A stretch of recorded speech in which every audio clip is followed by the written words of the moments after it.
अस्सलाम वालेकुम। आपको आज के प्रोग्राम में खुशामदीद। सुप्रीम कोर्ट ने नैब तरामीम केस का आज फैसला सुना दिया।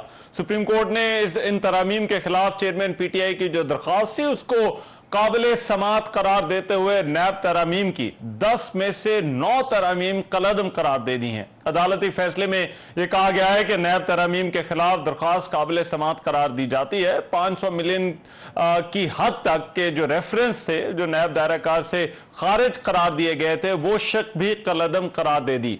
अदालत ने अपने फैसले में मजीद कहा कि अवामी ओहदों पर बैठे तमाम अफराद के मुकदमात बहाल किए जाते हैं और अवामी ओहदों के जो रेफरेंस है वो खत्म होने से मुतालिक नैब तरामीम कलअदम करार दी जाती है। अदालत ने 50 करोड़ की हद से कम होने पर खत्म होने वाले तमाम मुकदमात भी बहाल कर दिए और अदालत ने कहा है कि तमाम खत्म इंक्वायरीज और केसेस बहाल किए जाते हैं। तमाम केसेस नैब अदालतों और एहतसाब अदालतों में दोबारा मुकर्रर किए जाएंगे। अदालत ने जो फैसला दिया उस फैसले में यह भी कहा गया है कि प्ली बार्गेन के हवाले से की गई जो नैब तरामीम थी उनको भी कलअदम करार दिया जाता है और एहतसाब अदालतों के नैब तरामीम की रोशनी में दिए गए अहकामात भी कलअदम करार दिए जाते हैं। सुप्रीम कोर्ट ने अपने फैसले में नैब तरामीम के माजी के इतलाक की जो शक थी उसको भी कलअदम करार दे दिया है।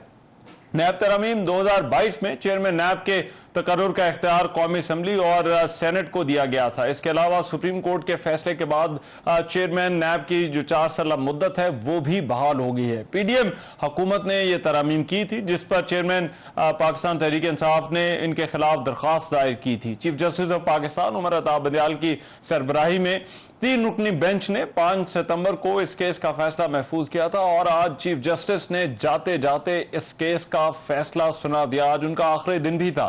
निगरान वजीर आज़म अनवारुल हक काकड़ ने नैब तरामीम से मुतालिक सुप्रीम कोर्ट के फैसले पर कहा है कि इस फैसले पर वजारत कानून की राय आने के बाद रद्द-ए-अमल देंगे।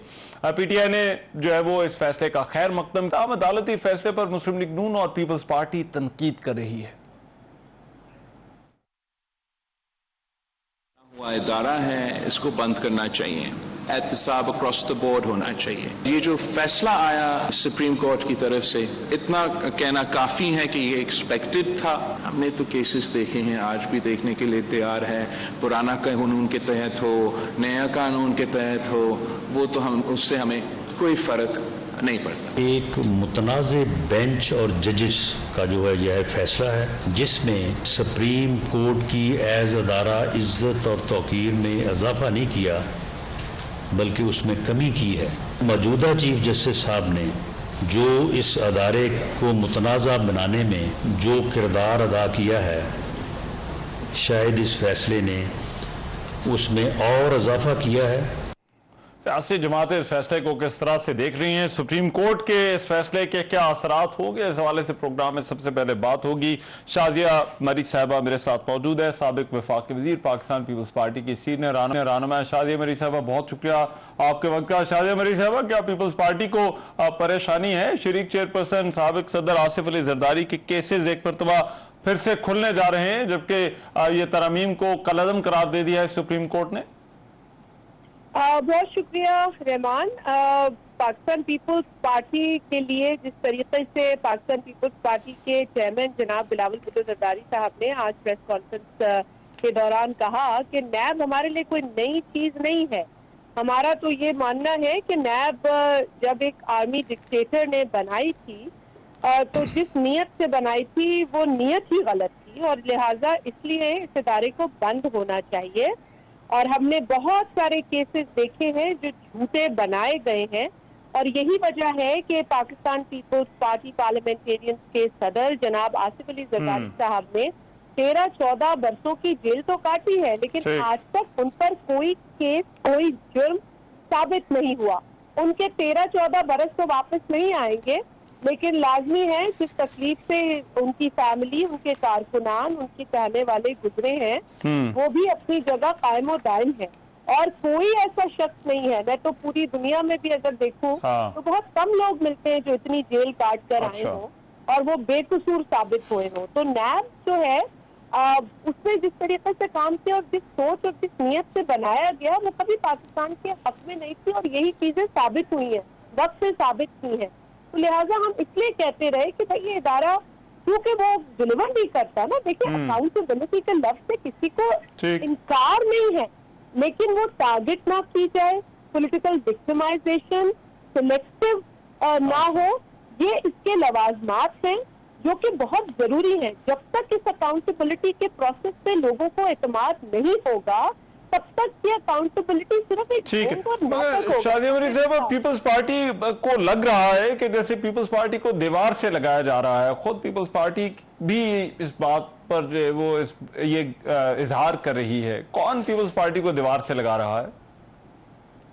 रहमान, जहां तक सवाल पैदा होता है नैब को हमारी तरफ, जैसे आपने कहा तनकीद, हमने तो आज भी कोई ऐसी तनकीद नहीं की। हमने तो ठीक। कहा कि हमारे लिए नैब कोई नई बात नहीं है, केसेस को पहले भी भुगता है, आज भी भुगतेंगे। बिलावल साहब ने कहा पुराने कानून के तहत भुगतना हो या नए कानून के हाँ। तहत भुगतना हो, हमारी ये कोई अच्छा। तशवीश है ही नहीं।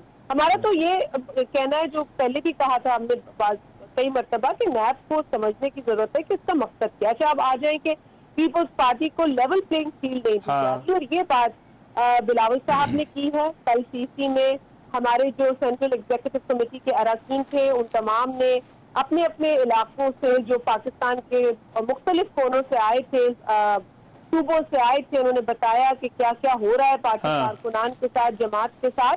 तो वो कंसर्न थी। हमने उस लेवल प्लेइंग फील्ड के ऊपर बड़ी तफसीली बात की है, कंसर्न का इजहार किया है, और फिर नतीजतन यही है कि जनाब आसिफ अली जरदारी साहब जो वहाँ तशरीफ फरमा थे, उनको सुपुर्द हमने किया कि जी हमारी कंसर्न है। तमाम लोगों ने उन पर एतमाद। पीपल्स पार्टी को क्या लगता है, पीपल्स पार्टी के साथ ये क्यों हो रहा है? क्योंकि देखिए, निगरान हुकूमत है, वो कहती है हमारा तो कोई लेना देना नहीं है। फिर मुस्लिम लीग नून अभी हुकूमत में ही नहीं है, तो तहरीक इंसाफ के जो हालात हैं वो तो आपके सामने हैं। तो फिर ये सब कुछ कौन कर रहा है? आज बिलावल साहब ने एक और दिलचस्प बात की है कि कोई सियासी जमात, अब देखिए ना कौन किसके ताने बाने इस सेटअप के अंदर है। आप मुझसे ज्यादा नजर रखते हैं सारी चीजों के ऊपर, क्योंकि आपको तो रोज 8 बजे शो भी करना है, तो आपको समझ होनी चाहिए कि क्या हो रहा है मुल्क के अंदर। तमाम एहतराम हर जमात का है, लेकिन कुछ झुकाव या कुछ फेवर नजर आ रहा है। अच्छा। जो कि मेरा ख्याल है ये ज्यादती है, और पीपल्स पार्टी अपनी तरक्याती सोच को लेके परेशान है, जो लोगों के लिए दी गई है, जो लोगों के भले के लिए थी, उन पर काम रोकने की बात आ जाती है। फिर केयरटेकर सेटअप के अंदर जो है वो कहीं तो बहुत ज्यादा आसानी पैदा की गई है। अच्छा। और कहीं जो है वो कहीं और मैसेज। तो बेसिकली बात यह है कि अब किसी से क्या गिला करें। हमने तो उम्मीद ये लगाई थी सबसे कि मिलकर पाकिस्तान। देखिए, वो जिन नामों पर आपको एतराज है, वो निगरान हुकूमत का मौकफ तो ये है कि ये बड़े सीजन्ड ब्यूरोक्रेट्स हैं, आहद चीमा, फवाद हसन फवाद, उमर सैफ, और इनकी एफिलिएशन जो हैं वो इससे बालातर हैं। तो फिर भी पीपल्स पार्टी समझती है कि इनको निगरान काबीना, निगरान सेटअप का हिस्सा नहीं होना चाहिए। हम किसी के ऊपर अपना छाप या ठप्पा नहीं लगाने में यकीन रखते, लेकिन अगर किसी के साथ किसी की वाबस्तगी है तो इस निगरान सेटअप में, जो कि न्यूट्रल सेटअप है, वो एक सवालिया निशान होता है। मैं हर एक जो भी आपने नाम लिया उसका एहतराम जरूर अपनी जगह, लेकिन अफिलिएशन भी एक हकीकत है। और नाम तो आपने लिए, ये नाम गर्दिश कर रहे हैं, हम किसी का नाम लेना इसलिए नहीं चाहते क्योंकि कोई नालायक तो नहीं होता ना, मगर ये क्या वजह है कि किसी से मुंसलिक होंगे तो आप ज्यादा काबिल होंगे, और किसी और जमात के साथ आपका ताल्लुक या उनके साथ आपने काम किया होगा तो आप बुरे हो जाएंगे। ये क्यों एक तासुर दिया जा रहा है? तो मैं समझती हूँ कि आज जिस तरह से बिलावल साहब ने कहा है, उन्होंने बड़ा क्लियर एक बात की है कि ये अफसोस की बात है। अच्छा। पीपल्स पार्टी ने मुश्किल तरीन वक्तों में जिस तरीके से यूनिटी गवर्नमेंट में अपने अपने वजारतों को संभाला, उसका इतराफ तो खुद साबिक वजीर आजम शहबाज शरीफ साहब ने किया। हमने बड़ी कोशिशें और मेहनत करके वो 15-16 माह गुजारे हैं, सुरखरू हुए हैं। तो हम इसलिए तो नहीं हमें कि आज जो है वो आप बिल्कुल अनजान हो जाएं और पीपल्स पार्टी के साथ जो नाम मुंसलिक हो, चाहे वो ब्यूरोक्रेट का हो, सियासतदान का हो, किसी और का हो, तो वो बुरा हो जाए, और किसी और जमात के साथ वही नाम हो तो वो मोतबर हो, अक्ल कुल हो, काबिल हो, और भरोसे के लायक हो, तो मेरा ख्याल है कि ये ज्यादती है और इस ज्यादती का कोई ना कोई सतबाब। लेकिन आज ये चीफ जस्टिस उमर अता बंदयाल ने जाते जाते ये फैसला दिया नैब तरमीम के हवाले से। अब क्योंकि एक नए चीफ जस्टिस सुप्रीम कोर्ट की सरबराही करेंगे, क्या तवक्कुआत हैं आपकी आने वाले चीफ जस्टिस से? देखिए, पहले तो मैं जाने वाली चीफ जस्टिस के हवाले से कुछ कह दूं। जो आज बिलावल साहब ने कहा है कि उनकी जो भी कारकर्दगी रही है और जिस तरीके से भी उन्होंने अपनी जिम्मेदारियों को निभाया, अब ये तारीख का हिस्सा है और इस चीज को मिटाया नहीं जा सकता। तो लोगों को ऐसा कॉन्डक्ट और ऐसी परफॉर्मेंस रखनी चाहिए कि जाने के बाद भी उनको याद करते हुए कुछ जो है ना वो अच्छे तस्करे हैं, पर वो फिर इंसान अपने कॉन्डक्ट से छोड़ के जाता है सारी चीजें। तो इन्होंने भी जो कुछ किया, अब तारीख का हिस्सा तो वो बने, लेकिन अब देखें कि तस्करे बहुत होंगे, होना शुरू हो गए। अब आने वाले से उम्मीद यही है कि जी अपनी जिम्मेदारियों को आप अपनी हुदूद में अपने आइन के हवाले से देखेंगे और तजावुज नहीं करेंगे, कोशिश करेंगे कि इस मुल्क के अंदर एक अच्छा निजाम और मुल्क की बेहतरी हो, और मुल्क के अंदर ये जो अनसर्टेनिटी और एक जो हर कोई अपने आप को सुप्रीम समझता है, कोई आइन से ज्यादा, कोई पार्लियामेंट से ज्यादा, तो ये चीजें खत्म होंगी। और आज को भी मैं समझती हूँ कि जो जस्टिस मंसूर शाह साहब का एक डिसेंट नोट है, जो कि अदालत में पढ़ने का जो है वो नहीं दिया गया मौका, आई डोंट नो व्हाई, जो मुझ तक ये बात पहुंची है। I have read that and it seems to be as all his other opinions and judgements that I have read in the past, बड़ा सेंसिबल उनका एक नोट ऑफ डिसेंट है, जो कि बड़ा, मैं समझती हूँ कि बड़ा उसूल पर मबनी है। आइन की रूह जो प्रीएम्बल में लिखा है कि the state is going to be governed by the chosen representatives, chosen representatives parliament में बैठते हैं, लेजिस्लेशन करते हैं, जिस लेजिस्लेशन को सुप्रीम कोर्ट का एक जज ऑनरेबल फॉर्मर चीफ जस्टिस अब हो जाएंगे, अगर वो समझते हैं कि उसको उड़ान देने में उनका कद बड़ा होता है, तो मैं समझती हूँ कि ये बहुत बड़ी भूल है उनकी। लेकिन बहरहाल we still have a lot आज, क्योंकि लेकिन आने वाले जो चीफ जस्टिस हैं, देखिए ये तो उनके दौर में जो पार्लियामान और अदलिया के दरमियान मामलात रहे, जिस तरह से तनाव रहा, वो सबके सामने है। तो आपके ख्याल में इसको रीसेट इसको करने का तरीका क्या हो सकता है? बतौर सियासी जमात पीपल्स पार्टी आने वाले चीफ जस्टिस से क्या तवक्को क्या रखती है? Rahman, we are not concerned about what happened, judgement में क्या था और क्यों और किसने अपनी क्या अना की तस्कीन किसकी थी, क्या थी। मेरा ख्याल है एक नोट ऑफ डिसेंट एक और ऑनरेबल जस्टिस का है, जो कि पढ़ा जाना चाहिए था अदालत में। इसमें कोई, मैं समझती हूँ कि हिचकिचाहट नहीं होनी चाहिए, चाहे मेजोरिटी का एक डिसीजन है, लेकिन अगर एक नोट ऑफ डिसेंट भी था तो उसको पढ़ा जाना चाहिए था, क्योंकि कानून पढ़ने वाले लोग भी हैं, समझने भी चाहते हैं लोग कवानीन को, तो अच्छी बात है, ये चीजें ढकी छुपी नहीं रहनी चाहिए। बट जहाँ तक सवाल पैदा होता है कि आगे क्या होगा, हमने तो आपसे यही कहा ना कि जो होगा अब हम उसी के मुंतजिर है, कानून पुराना हो या नया हो, हमने तो ये केसेस बनाए हुए अपने ऊपर बड़े भुगतेंगे, केस करेंगे, बट अगेन जो भी अकाउंटेबिलिटी प्रोसेस है वो सिलेक्टिव नहीं होना चाहिए। Accountability should be across board for everybody, and the concept of everyone equal before the law, which is clearly written in the Constitution, Article 25, उसको लेटर और स्पिरिट में इम्प्लीमेंट होने की जरूरत है। और पीपल्स पार्टी के जिन रहनुमाओं के केसेस बंद हुए इस कानून के जरिए, वो दोबारा से इन केसेस का सामना करेंगे? बिल्कुल करेंगे जी, कानून पुराना हो या कानून बशमूल साबिक सदर आसिफ अली जरदारी ना, जरदारी साहब मुल्क से कभी नहीं फरार हुए, जेलों को उन्होंने भुगता है, नाजायज जेल काटी है, आगे भी केसेस को भुगतेंगे।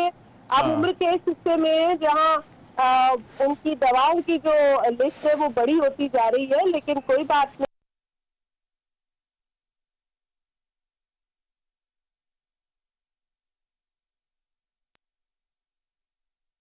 नहीं। सीनियर रहनुमा पाकिस्तान पीपल्स पार्टी बात कर रही थी। सुप्रीम कोर्ट ने नैब हवाले से आज फैसला सुनाया। चीफ जस्टिस उमर अता बंदयाल ने जाते जाते, आज उनका आखिरी दिन था और आखिरी दिन उन्होंने नैब तरमीम के हवाले से इस केस का फैसला सुनाया। इस केस का जो फैसला था वो इससे पहले महफूज किया जा चुका था। इस वक्त मेरे साथ मौजूद हैं शोएब शाहीन साहब, साबिक सदर Islamabad high court core committee के रुकन भी हैं पाकिस्तान तहरीक इंसाफ के, और नैब तरमीम केस के हवाले से पाकिस्तान तहरीक इंसाफ के जो चेयरमैन थे उनकी दरख्वास्त थी जिस पर सुप्रीम कोर्ट ने आज इस केस का फैसला सुनाया। शोएब शाहीन साहब, बहुत शुक्रिया आपके वक्त का। शोएब शाहीन साहब, ये बताइएगा, ये सियासी जमातें नैब पर जो तनकीद कर रही हैं वो कह रही हैं कि ये फैसला मुतवक्के था, इसमें कोई अनहोनी बात नहीं है, और जो जस्टिस मंसूर साहब का इख्तलाफी नोट है उसको अदालत के अंदर पढ़े ना जाने पर उनको बड़ा एतराज है। क्या ये गैर मामूली है?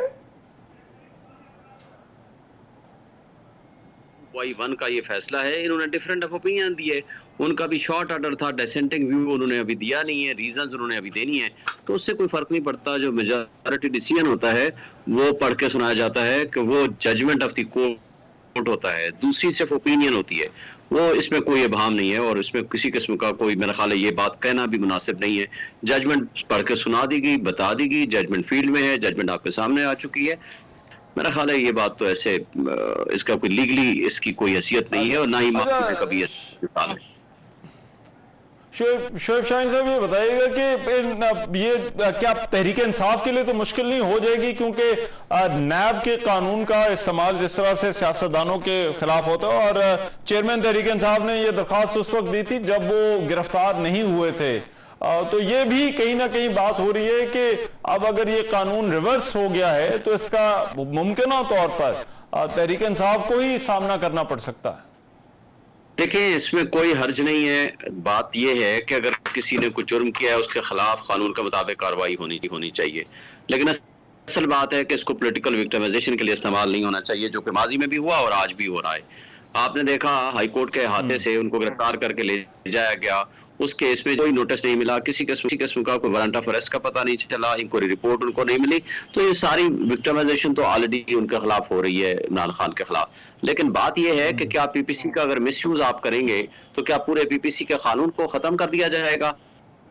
हाँ, जहां मिसयूज है उसको खत्म होना चाहिए, जहां पॉलिटिकल इंजीनियरिंग है उसको खत्म होना चाहिए, लेकिन ये कहना कि एहतसाब का मरबूत निजाम और स्ट्रॉन्ग सिस्टम ही हम बंद कर दें और खत्म कर दें, पर्सन स्पेसिफिक लॉज बना दें और लोगों को सिर्फ अपने मफादात के लिए कानून साजी करें और अपने मुकदमात सामने रख के कानून बनाएं, तो मेरा ख्याल है जुडिशियल रिव्यू की पावर बहरहाल सुप्रीम कोर्ट के पास है और सुप्रीम कोर्ट ने वो power in accordance with constitution and law इस्तेमाल की है और बुनियादी हुकूक को के मुताबिक उन्होंने फैसला दिया है that is valid and lawful. बतौर कानूनदान, बतौर वकील, मैं शोएब शाहीन साहब, बहुत सारी कुछ ऐसी इसमें तरमीम थी जिनको सराहा भी जा रहा था, मिसाल के तौर पर बर्डन ऑफ प्रूफ वाली जो थी, और फिर इस हवाले से भी अदालत ने उसको भी कलअदम करार दे दिया है। तो आपको लगता है कि 9 तरमीम को कलअदम करार देना, एक को छोड़ दिया गया है, इस फैसले के ऊपर बहज़ेद मजमूई इस फैसले में जो बातें की गई हैं वो ठीक है ऑन द मेरिट? आप इस फैसले को किस तरह से देखते हैं,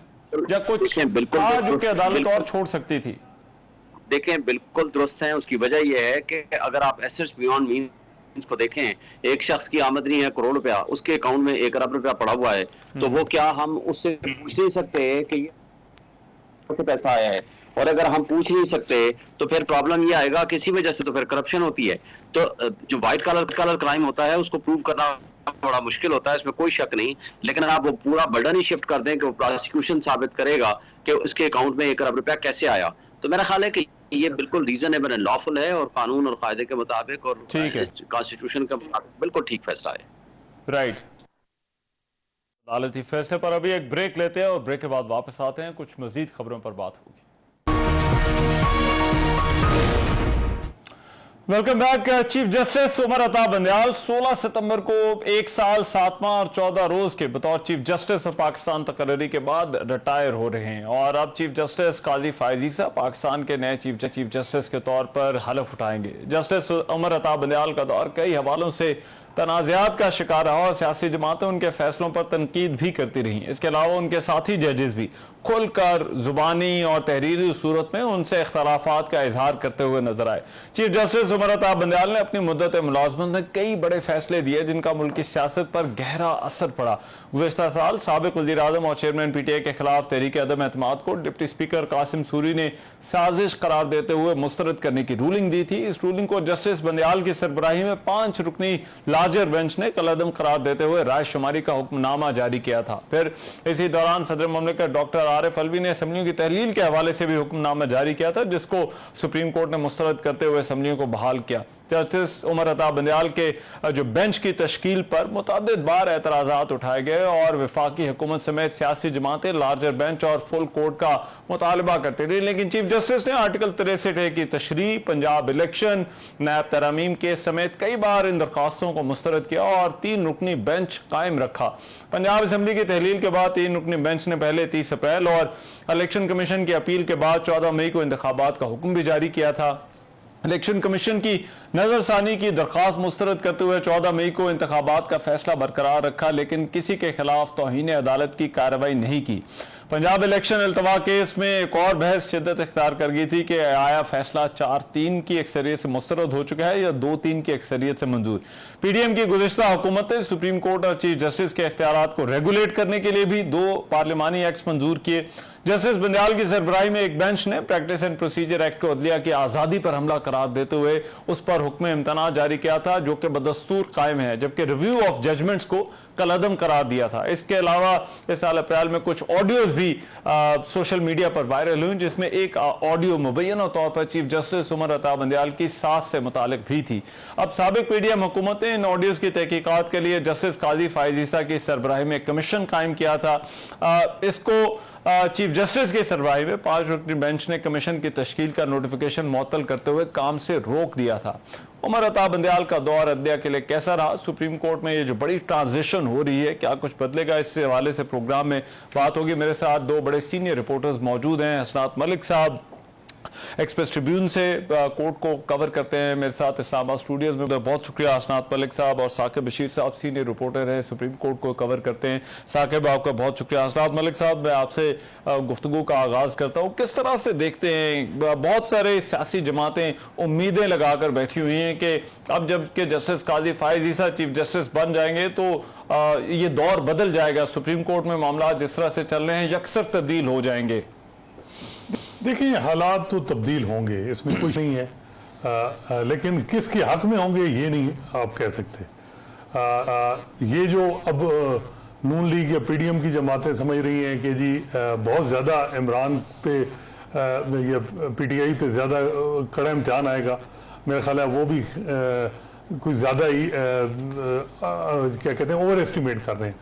और जो ये समझ रहे हैं कि जी आके जो है वो कोई और हो जाएगा तो चीज़ें बैलेंस चलेंगी, लेकिन ये इतलात आ रही हैं कि पहले दिन ही कुछ ऐसे इकदाम होंगे बहुत बड़े बड़े जिससे मैसेज हर तरफ चला जाएगा कि क्या समत होगी।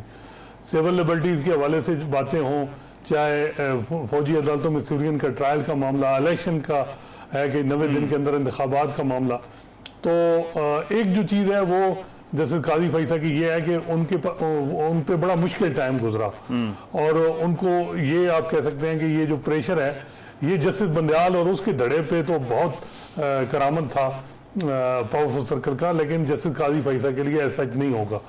तो मेरा ख्याल है कि चीज़ें जो है पहले दिन ही मैसेज क्लियर चले जाएंगे। और जहाँ तक बात है सिविल लिबर्टीज़ की, तो उसमें जो ये चीज़ें हैं कि जी कुछ सिविलियन का ट्रायल फौजी अदालतों में ये पिटीशन टेकअप होगी, इलेक्शन का मैटर लाजमी होगा। इवन सुप्रीम कोर्ट बार के इशाइये में शिरकत नहीं की जस्टिस काजी फैसा ने कि जी पिटीशन उनकी पेंडिंग है, वो लेट आए खाने में, यानी जब तकारीर हो रही थी वो नहीं है। तो ये इससे बड़ा वाज़ेह है कि वो इन चीज़ों पे बिल्कुल ज़हनी तौर पे तैयार हैं और उन्हें पता है कि क्या करना है। सबसे पहला मामला तो ये है कि वो खुद बेंच में कैसे बैठे। अप्रैल से लेके अब तक वो किसी बेंच का हिस्सा नहीं है और वजह यह है कि supreme court practice and procedure act को स्टे दिया गया है। वो समझते हैं कि स्टे किसी कानून को नहीं दिया जा सकता। अब बज़ाहिर ये लग रहा है कि सबसे पहले तो आपको लगता है सबसे पहले इस मामले पर इस मामले पे होगा और इस मामले करेंगे? पे गालिब इम्कान है कि फुल कोर्ट ही बनाया जाए और ये जो स्टे है ये विकेट किया जाए और स्टे के बाद जो है वो और प्रोसीडिंग और दूसरे केसेस, ठीक। क्योंकि जैसे काजी फैसा जब तक कोई जुडिशियल आर्डर नहीं होता तो उन्होंने खुद अपने आप पे एक पाबंदी लगाई हुई है, तो उस पाबंदी के खात्मे के लिए एक जुडिशियल आर्डर की दरकार है। ठीक है साकिब, राइट साकिब, हमने अदवार देखे हैं, इफ्तिखार चौधरी का दौर, उसके बाद जलानी साहब का दौर, फिर ऐसा लगता है कि जो चीफ जस्टिस होता है उसका अपना मिजाज भी इस इदारे को चलाने के में बड़ा अहम किरदार अदा करता है। आप इस ट्रांजिशन को किस तरह से देखते हैं और ये जो तासुर है कि यकसर हर चीज बदल जाएगी, क्या आपको लगता है ये तासुर दुरुस्त है? तासुर तो जाहिर सी बात है मौजूद है और बहुत सारे तवक्कुआत भी हैं। जस्टिस काजी फायज ईसा से इस दौरान उनको बहुत सारे चैलेंजेस का सामना होगा। सबसे बड़ा चैलेंज सामने ये है कि जो चीफ जस्टिस उमर अता बंदयाल है वो ऐसी सुप्रीम कोर्ट को छोड़ के जा रहे हैं जिसमें यूनिटी नहीं है, जिसमें इत्तेहाद नहीं है।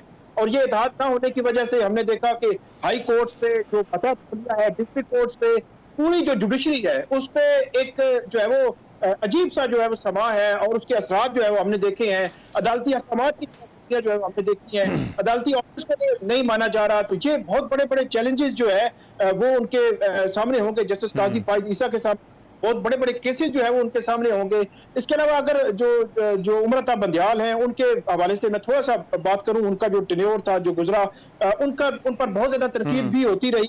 खासतौर पर जो आपने इंट्रो में बताया कि 3 रुकनी बेंच जो है वो उस पर साबित कदम रहे। अगरचे वो इस जो यूनिटी बना सकते थे, सुप्रीम कोर्ट को मुतहद कर सकते थे, अपने जो ऑर्डर्स पे अमल दरामद करा सकते थे। अगर वो जो कोई भी फरीक उनके सामने आता है, कोई अगर ऑब्जेक्शन रेज करता है तो रीजनेबल जो उस पर बात हो सकती है, अडेप्ट करना चाहिए था, लेकिन उन्होंने नहीं किया। 3 रुकनी बेंच ही मुख्तलिफ केसेस को सुनता रहा, मुख्तलिफ फैसले आते रहे, लेकिन उसके असरात हमने नहीं देखे। 14 मई जिस तरह आपने कहा पंजाब के इलेक्शन का जो फैसला है, उस फैसले को आप देखें जितनी बेतौकीरी उस फैसले की हुई है, उसके जो असरात हैं वो बहुत जो है वो दूर रस हैं। तो जस्टिस काजी फायज ईसा के सामने सबसे पहले 90 रोज इलेक्शन की जो मामला है ये उनके सामने आएगा। मिलिट्री कोर्ट्स का जो मामला है वो उनके सामने आएगा। हमने देखा कि जो उमर अता बंदयाल है उनके दौर में जो लापता अफराद का जो केसेस थे वो बिल्कुल जो है उन्होंने नहीं देखे गए। अच्छा। इसी तरह 2019 की मिलिट्री कोर्ट की पिशावर हाई कोर्ट की अपीलें थी, उनको टेकअप नहीं किया गया। मिलिट्री कोर्ट्स के अभी जो रिसेंटली उनके पास पिटीशंस हैं वो किसी हतमी जो है वो नतीजे पर नहीं पहुंच सकी। ये वो चैलेंजेस हैं जो जस्टिस काजी फायज ईसा के सामने होंगे। जस्टिस काजी फायज ईसा एक जो है वो उनकी एक बड़ी रेपो है। जस्टिस काजी फायज ईसा ने 2 साल बहुत मुश्किल में गुजारे, उन तरह तरह के हमले किए गए, लेकिन मेरा यह ख्याल है कि जो हम तवक्को लगाए बैठे हैं कि 17 सितंबर के बाद सुप्रीम कोर्ट एक मुख्तलिफ सुप्रीम कोर्ट हमें नजर आएगी, यकीनी तौर पर वो मुख्तलिफ ही होगी और उसमें जो राइट्स के इशू है, खास तौर पर आजादियां हैं, ह्यूमन राइट्स के मामलात हैं, ये डेफिनेटली जो एड्रेस होंगे। यकीनन ये बड़ा अहम होगा क्योंकि ये इश्यूज भी हैं और इसके अलावा जो अदलिया के अंदर यूनिटी, अदलिया के पार्लियामान के साथ मामलात और फिर ये जो बेंचों की तश्कील वाला मामला है ये भी यकीनन आने वाले चीफ जस्टिस को देखना है। मैं हसनात आपके सामने सवाल रखूंगा, लेकिन एक मुख्तसर सी ब्रेक के बाद हमारे दोनों सीनियर कोर्ट रिपोर्टर्स हमारे साथ मौजूद हैं। इस ब्रेक के बाद आ रहा हूं। Welcome back after the break. Hasnat, ये जो बड़े चैलेंजेस हैं अदलिया के अंदर बतौर इदारा, जो यूनिटी का मामला है, बेंचों की तश्कील का इशू है, आप इसको किस तरह से देखते हैं? आने वाले चीफ जस्टिस के सामने ये मामला और इस तकसीम को जो है वो किस तरह से सुप्रीम कोर्ट टेकअप करेगी या टैकल करेगी?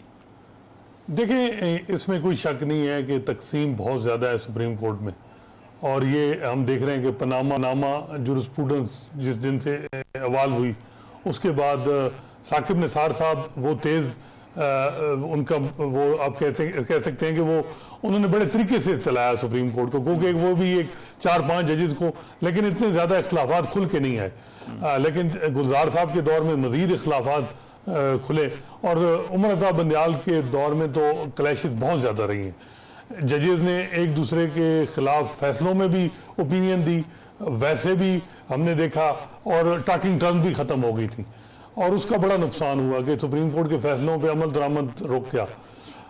अब ये सब में रियलाइजेशन है, चाहे वो जस्टिस काजी फैज हैं या चाहे वो जस्टिस बंदयाल के धड़े के जजेस हैं कि जी जब तक यूनिटी नहीं होगी सुप्रीम कोर्ट की अथॉरिटी नहीं होगी। लेकिन ये बिल्कुल मुख्तलिफ दो माइंड सेट है और ये एक आप कह सकते हैं कि किसी हद तक कोई थोड़ी बहुत अंडरस्टैंडिंग हो जाएगी, लेकिन आप कहें कि हार्मनी रहेगी, वो नहीं रहेगी। नीचे वकला के ऊपर इस मामले को किस तरह से असरअंदाज होता देखते हैं, क्योंकि वकला ज़ाहिरी तौर पर एक हैसियत इदारे के सरबराह के चीफ जस्टिस जो भी राय रखते हैं, सोच रखते हैं, वकला हमने देखा है कि उनके साथ ही खड़े नजर आते हैं। देखें वकला भी तकसीम है। आप देखें सुप्रीम कोर्ट बार है वो प्रो पीटीआई है, वहाँ के सदर जो हैं वो पीटीआई के नैरेटिव को सपोर्ट करते हैं। पाकिस्तान बार काउंसिल है वो प्रो पीडीएम है, वो नून लीग के नैरेटिव को सपोर्ट करते हैं। इसी तरह जस्टिस बंदयाल की सपोर्ट सुप्रीम कोर्ट बार के सदर ने की, जस्टिस काजी फैसा के साथ पाकिस्तान बार काउंसिल खड़ी रही। तो वकला भी तकसीम है, वहाँ एक नुक्ते पे आप वो इकट्ठे हैं, वो है कि 90 दिन के अंदर इंतखाबात हों। लेकिन इस मामले में भी बेसिकली सुप्रीम कोर्ट बार का इलेक्शन है तो उसमें वो मोमेंटम अपना बढ़ा रहे हैं। बाकी आप कहें कि लाइव मूवमेंट स्टार्ट हो जाएगी, कुछ भी नहीं होगा। और वकला में तकसीम इतनी ज्यादा है, इंटरनल मामलात वहाँ भी बहुत ज्यादा कशीद है, जैसे तो मुश्किल नहीं लग रहा कि चीजें जो है एक पेज पे वो रहे, जैसे ऊपर नजर आ रही वैसे ही जो है वो वकला में। साकिब, बहुत सारे अहम केसेस का ये तवक्को की जा रही थी कि जस्टिस उमर अता बंदयाल कोई फैसला देकर जा सकते हैं, कुछ मौके पर तो बड़े जारहाना उनके रिमार्क्स भी जो है वो सामने आते रहे। तो आपको लगता है कि जो केसेस के डिसीजन उन्हें देकर जाने थे वो देकर जा रहे हैं, जो करने के काम थे वो करके जा रहे हैं, या कुछ बाकी रह गया है? नहीं, मेरा ख्याल है बहुत सारे काम जो है वो चीफ जस्टिस बंदयाल जो है वो अधूरे छोड़ के जा रहे हैं। जो काम उनको करने चाहिए थे वो उनकी जानिब से जो नहीं हुए। असलात जो है वो हमने जुडिशरी पर देखे, और जिस तरह मलिक साहब जो है वो कह रहे हैं कि जो डिवीजन है सुप्रीम कोर्ट में, जो चीफ जस्टिस बंदयाल के दौर में डिवीजन हुई, वो डिवीजन जो है वो मुकम्मल तौर पर हमें शायद जो है वो जस्टिस काजी फाइज ईसा के दौर में भी मुकम्मल तौर पर शायद वो जो है वो खत्म ना हो। अगरचे कुछ जो है वो हो सकता है दूरियां कम करने की वो कोशिश करें, तो ऐसा माहौल जो है वो वहां बनाया जाए ताकि बिल्कुल जो आम पब्लिक है वो समझती है कि दो ग्रुप्स जो है वो बने हुए हैं, दो जो है वो माइंड सेट है, और जो भी केस वहां पे है उसके हवाले से ये तय हो जाता है कि एक माइंडसेट के अगर जजेस आए हुए हैं तो दूसरे माइंडसेट के जजेस क्या कहेंगे। तो ये हम ये तवक्को लगाए बैठे हैं कि जस्टिस काजी फाइज ईसा यकीनी तौर पर 17 सितंबर के बाद कोई शायद ऐसा माहौल जो है वो बनाने में कामयाब हो जाए। अगरचे अप्रैल से लेकर अब तक उन्होंने कोई समाअत नहीं की, और उसके पीछे उनका एक प्रिंसिपल जो है वो स्टैंस था, वो प्रैक्टिस एंड प्रोसीजर एक्ट जो है उस पर जो मलिक साहब ने बताया कि अब हो सकता है नेक्स्ट कोई ऐसा जुडिशियल ऑर्डर आए या इस तरह कोई चीज करके उसके बाद ही जो है वो समाज जो है वो शुरू करेंगे। वकला तहरीक जो आपने वकला मूवमेंट के हवाले से जो मलिक साहब बात कर रहे थे, उसमें सिर्फ एक चीज मैं ऐड कर दूं कि कोई वकला तहरीक अभी तक जो है वो शुरू होती नजर नहीं आ रही। उसकी वजह कि पाकिस्तान बार काउंसिल ने 9 सितंबर को, सुप्रीम कोर्ट बार ने 14 सितंबर को अपनी अपनी हड़तालों का जो है ऐलान किया हुआ था, उनका कोई आउटपुट नहीं, कोई असर नहीं, कोई इफेक्टिव जो है वो जो हड़तालें थी या कुछ भी उसका नहीं हुआ। तो कोई ऐसी लायर मूवमेंट जो है वो करीब में कोई जो है वो नजर नहीं आ रही कि ऐसी जो शुरू हो। राइट, ठीक है, बहुत शुक्रिया। साकिब बशीर हमारे साथ मौजूद थे, मलिक साहब हमारे साथ मौजूद थे। अभी एक प्रोग्राम में ब्रेक शामिल करेंगे, उसके बाद आते हैं तो कुछ और खबरों पर बात करते हैं। Welcome back. पाकिस्तान ने अफगान हुकूमत के साथ कामयाब मुज़ाकरात के बाद तोरखम बॉर्डर को 10 रोज की बंदिश के बाद बिलाखिर खोल दिया। तिजारती सरगर्मियां शुरू होने से इंपोर्ट और एक्सपोर्ट समेत ट्रांजिट गाड़ियों की जो आमद और रफ्त है वो अब बहाल हो गई है। तोरखम बॉर्डर 6 सितंबर को पाकिस्तान और अफगानिस्तान के दरमियान कशीदगी के बायस बंद किया गया था। बॉर्डर को उस वक्त बंद किया गया जब अफगान सरजमीन पर सरहद के करीब तामीरात की जा रही थी और इस दौरान सिक्योरिटी फोर्सेज के दरमियान फायरिंग का तबादला भी हुआ। आज साबिक वफाकी वजीर दिफा और मुस्लिम लीग नून के रहनुमा ख्वाजा आसिफ ने अपने एक बयान में कहा है कि अफगानिस्तान के साथ मसाइल तिजारत तक महदूद नहीं, ये बहुत संजीदा नोयत के हैं और सर फहरिस्त अफगान सरजमीन का पाकिस्तान के खिलाफ दहशत गर्दी के लिए इस्तेमाल है। तहरीक तालिबान पाकिस्तान काबुल की इत्तेहादी है। इससे पहले भी पाकिस्तान के जो सरहदी इलाके हैं उनमें सिक्योरिटी के हवाले से बहुत सारे कंसर्न्स हैं। कुछ कार्रवाइयाँ भी हो रही हैं यहाँ पर जो गैर कानूनी तौर पर अफगान शहरी मुकीम है। इन्हीं मामलों पर बात करने के लिए मंसूर अहमद खान साहब मेरे साथ इस कुछ ही देर में जो है वो मौजूद होंगे। उनसे भी हम पूछेंगे कि पाकिस्तान और अफगानिस्तान के दरमियान ताल्लुकात का जो मामला है वो क्या रुख इख्तियार कर सकता है, और ये पाकिस्तान का बारहा पाकिस्तान इस पर अपने तहफ़्फ़ुज़ात का इजहार भी कर चुका है कि पाकिस्तान के जो मुख्तलिफ इलाके हैं वहाँ पर दहशत गर्दाना जो कार्रवाइयाँ हो रही हैं उसमें अफ़गानिस्तान की सरजमीन से जो तहरीक तालिबान पाकिस्तान के लोग हैं वो आकर हमले करते हैं और हमारी सिक्योरिटी फोर्सेस को निशाना बनाते हैं। इस पर पहले भी अफ़गानिस्तान की जो अबूरी हुकूमत है उसके साथ सिफाती सतह पर आवाज़ उठाई जा चुकी है, उनसे बात की जा चुकी है, और अब पाकिस्तान के सामने क्या ऑप्शंस हैं, किस तरह से इस मामले को देखा जा सकता है। मंसूर अहमद खान साहब मेरे साथ आ गए हैं, साबिक सफ़ीर रह चुके हैं अफगानिस्तान में। मंसूर साहब बहुत शुक्रिया आपके वक्त का। मंसूर साहब, ये मुसलसल पाकिस्तान के लिए मुश्किलात हैं, ख़ास तौर पर जो सिक्योरिटी के मामलात हैं, बड़े तवातुर के साथ बहुत सारी ऐसी कार्रवाइयाँ हो रही हैं जहाँ पर चित्राल में होने वाले हमलों समेत जहाँ पर अफगानिस्तान से लोग आए और यहाँ पर आकर सिक्योरिटी फोर्सेस को निशाना बनाया। अब क्या लगता है कि कुछ बात करने का फायदा है पाकिस्तान को अफगान, या बात करने का कोई फायदा हो रहा है पाकिस्तान को अफगानिस्तान की हुकूमत से?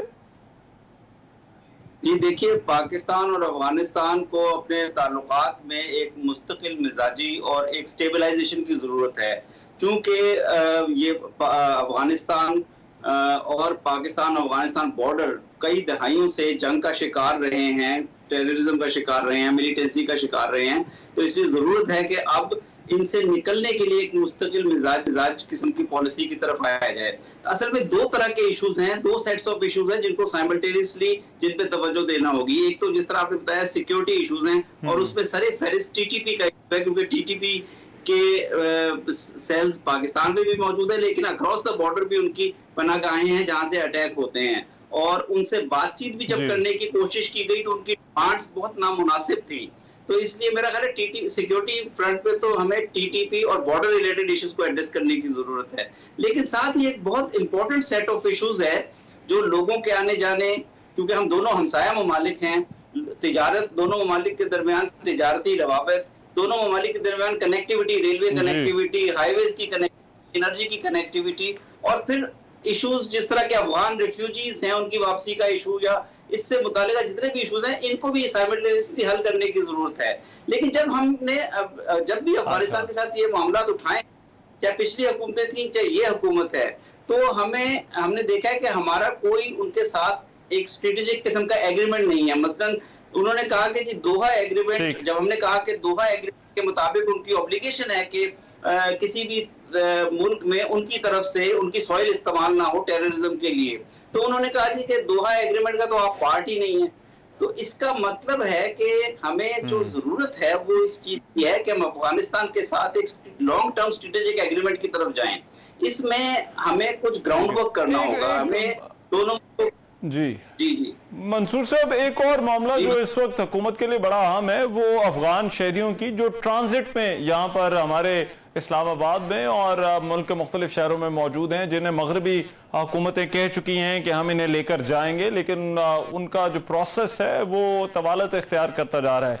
इनके मामले पर आपको लगता है कि कुछ ऑप्शंस है पाकिस्तान के पास, या क्या हो सकता है?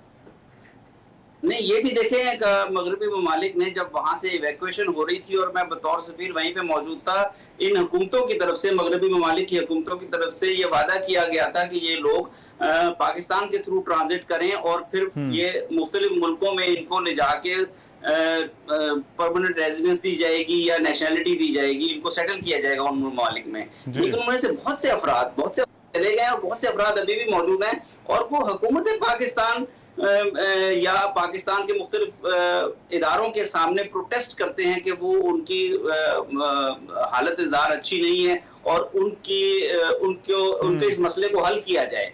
अब मेरा ख्याल है कि हमें इंटरनेशनल कम्युनिटी के साथ इस मामले को बड़े, और खासतौर पर यूएस और वेस्टर्न कंट्रीज के साथ इस मामले को बड़े जोर शोर से उठाना चाहिए कि चूंकि ये कमिटमेंट दी गई थी और पाकिस्तान ने बड़ा हेल्पिंग और पॉजिटिव रोल प्ले किया था उस वक्त इवैक्यूएशन करवाने में, तो अब इस मामले को पाकिस्तान के ऊपर एक बर्डन के तौर पे ना छोड़ा जाए, बल्कि इसको मुस्तकिल बुनियादों पर इन लोगों को हल किया जाए। और ह्यूमैनिटेरियन इशू है। लास्टली और ब्रीफली मंसूर साहब, आप अगर ये स्मगलिंग वाला जो मामला है इसको किस तरह से एड्रेस किया जा सकता है, क्योंकि ये कंसर्न है, मिस डिक्लेरेशन होता है, स्मगलिंग होती है बॉर्डर्स के जरिए।